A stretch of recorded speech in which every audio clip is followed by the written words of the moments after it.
Hi all, welcome back to the part 2 video. Part 1 வீடியோல y intercept எப்படி கண்டுபிடிக்கணும், y interceptனா என்னன்னு பார்த்தோம். இப்போ அதை வச்சு எப்படி ln A கண்டுபிடிக்க போறோம்ன்றத பார்க்க போறோம்.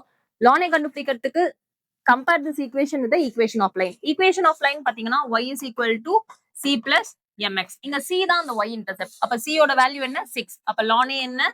It's going to be 6. இப்போ உங்களுக்கு கிட்ட ln A வேல்யூ இருக்கு and எல்லா வேல்யூமே இருக்கு.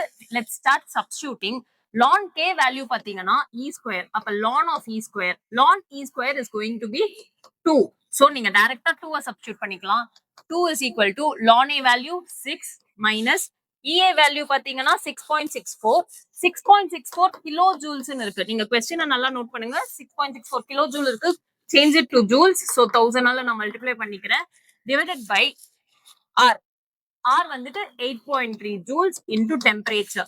Joules இருக்கிறதுனால நான் அதை எதுவுமே டச் பண்ணல. I am not changing any conversions. இப்போ நீங்க இங்க பாத்தீங்கன்னா you are going to subtract this. இங்க 4 இருக்க போது 4 is equal to 6.64 into 1000 divided by 8.3 T இருக்கும். அப்ப டெம்பரேச்சர் தான் நம்ம கண்டுபிடிக்க போறோம். Temperature is equal to 6.64 into 1000 divided by 8.3 into 4.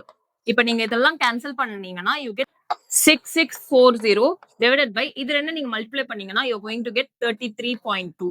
So இது ரெண்டும் கேன்சல் பண்ணீங்கன்னா you get 200 Kelvin. அதுதான் உங்களுக்கு கரெக்டான ஆன்சர்.